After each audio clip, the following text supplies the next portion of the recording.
Nama saya Rahmat Fajri Ramadan sebagai pemateri. Nama saya Muhammad Karim Fikri, saya sebagai pemateri. Nama saya Wira Rizky Ramadan, saya sebagai pemateri. Halo semuanya, perkenalkan nama saya Julius Andreas Wijagia.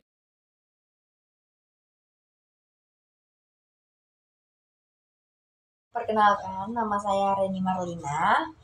Perkenalkan, nama saya Melisa. Nama saya Bintang Putra Bepi dan saya sebagai pemateri. Perkenalkan, nama saya Gria Agustin.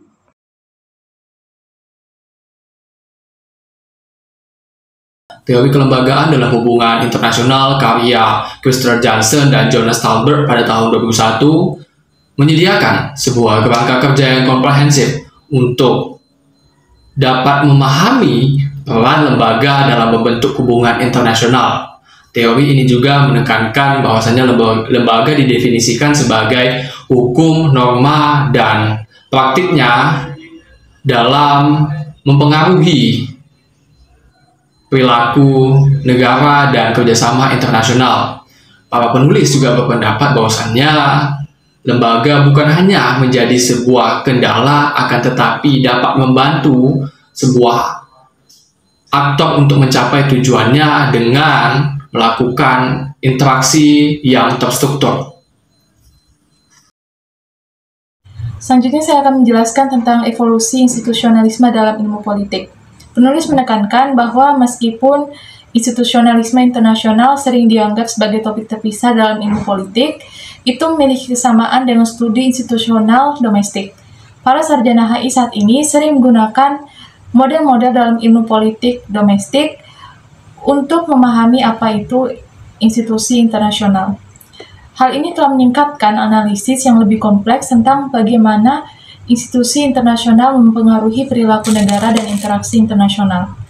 Dulu, studi tentang organisasi internasional ini dipengaruhi oleh paradigma realis yang hanya fokus pada deskripsi tanpa teori. Namun, para ilmuwan kontemporer telah meminta klarifikasi ulang tentang peran institusi ini dalam sistem dunia. Sekarang, mereka melihat bahwa institusi ini bukan hanya lagi sebagai organisasi formal, tetapi juga praktik dan norma sosial. Saya akan menjelaskan mengenai institusionalisme pilihan rasional. Mereka berpendapat bahwa lembaga-lembaga muncul dari interaksi strategis antara aktor-aktor yang bertindak demi kepentingan sendiri, seperti negara yang ingin memaksimalkan keuntungan mereka. Pendekatan ini banyak dipengaruhi oleh teori ekonomi, terutama yang berkaitan dengan biaya transaksi dan hubungan antara prinsipal dan agen. Lembaga dilihat sebagai cara untuk mengurangi biaya transaksi dalam interaksi internasional dan membantu negara-negara bekerja sama. Penulis menggunakan teori fungsional dari Robert Keohane yang membahas bagaimana biaya transaksi mempengaruhi tindakan negara. Mereka juga membahas teori hubungan prinsipal agen, yaitu bagaimana suatu negara berhubungan dengan organisasi internasional. Kerangka ini menjelaskan bagaimana suatu negara menyerahkan sebagian kekuasaan mereka kepada lembaga internasional sambil mengawasi mereka agar kepentingan mereka terjaga. Nah, kita masuk ke dalam institusionalisme historis. Berbeda dengan teori pilihan rasional, institusionalisme historis menekankan pentingnya konteks historis dan ketergantungan jalur dalam membentuk institusi. Pendekatan ini mengakui bahwa institusi tidaklah statis, mereka berevolusi seiring waktu melalui proses yang dipengaruhi oleh kontingensi historis. Konsep keseimbangan terputus-putus diperkenalkan sebagai metafora untuk perubahan institusional yang menunjukkan bahwa periode stabilitas terkadang terganggu oleh transformasi yang signifikan. Penulis mencatat bahwa institusionalisme historis telah diterapkan untuk menganalisis berbagai aspek hubungan internasional. Di antaranya itu termasuk kedaulatan dan pengembangan organisasi internasional. Perspektif ini memungkinkan pemahaman yang lebih dalam tentang mengapa institusi tertentu bertahan sementara yang lain itu tidak. Baik, materi yang akan saya bahas yaitu tentang institusionalisme normatif. Institusionalisme normatif mengalihkan fokus dari rasionalitas ke peran norma dan nilai dalam membentuk perilaku negara. Pendekatan ini menyatakan bahwa institusi menyediakan kerangka kerja untuk perilaku yang tepat daripada sekadar melayani tujuan fungsional. Meskipun kurang lazim dalam kajian HI dibandingkan dengan bentuk institusionalisme lainnya, pendekatan normatif telah mendapatkan daya tarik melalui teori konstruktivis yang meneliti bagaimana norma berevolusi di seluruh konteks domestik dan internasional. Para penulis mengeksplorasi bagaimana kerangka normatif mempengaruhi tindakan negara dan berkontribusi pada pembentukan norma internasional yang mengatur perilaku. Mereka menyoroti interaksi antara norma domestik dan penerapan ke dalam standar internasional dengan menekankan bagaimana negara dapat disosialisasikan untuk menerima norma baru melalui berbagai saluran. Johnson dan Talbert mengidentifikasi 3 area penting perspektif kelembagaan yang telah diterapkan dalam penelitian hubungan internasional, yaitu kedaulatan, rezim internasional, dan Uni Eropa.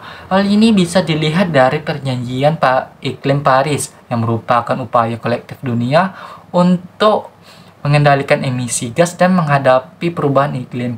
Hal ini merupakan hasil peraturan internasional mengenai sensitivitas global dan kebutuhan untuk melindungi tempat tinggal manusia.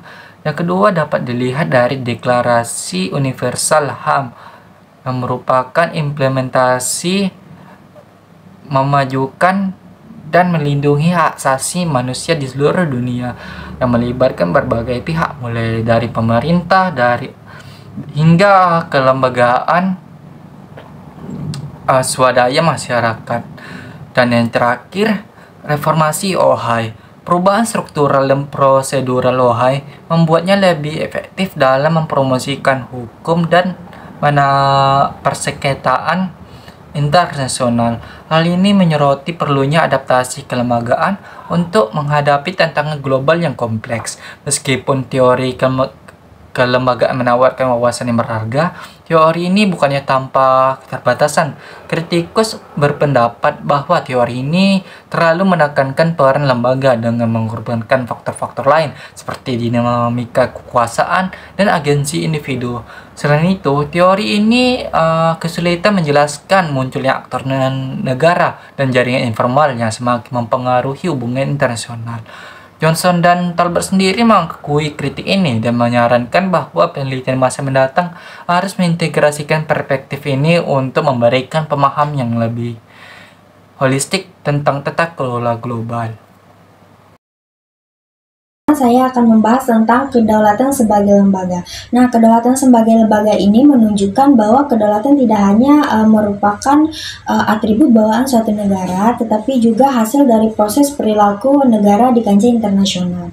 Dengan memandang kedaulatan sebagai konstruksi sosial, kita dapat lebih memahami bagaimana negara-negara ini berinteraksi dalam sistem global di era yang terus berkembang ini, terutama dalam konteks globalisasi dan pergeseran dinamika kekuatan. Konseptualisasi ini memberikan pandangan yang lebih dinamis tentang peran kedaulatan dalam hubungan internasional serta bagaimana negara-negara ini menegosiasikan batas-batas otoritas mereka di era modern. Selanjutnya saya akan membahas tentang rezim internasional. Rezim internasional didefinisikan sebagai kerangka kerja yang memfasilitasi kerjasama antar negara berdasarkan nilai dan norma bersama. Para penulis berpendapat bahwa rezim ini memainkan peran penting dalam mendorong kolaborasi, bahkan dalam sistem yang anarkis. Dengan memeriksa berbagai studi kasus, mereka menggambarkan bagaimana norma-norma yang tertanam dalam rezim ini membentuk perilaku negara dan meningkatkan stabilitas dalam hubungan internasional. Selanjutnya saya akan menjelaskan tentang Uni Eropa. Uni Eropa adalah contoh penting dalam analisis kelembagaan karena cara integrasinya yang unik dan strukturnya yang rumit. Johnson dan Talbert membahas bagaimana berbagai pendekatan institusionalisme dapat digunakan untuk memahami perkembangan, proses pengambilan keputusan, dan tantangan yang dihadapi oleh Uni Eropa terutama saat krisis.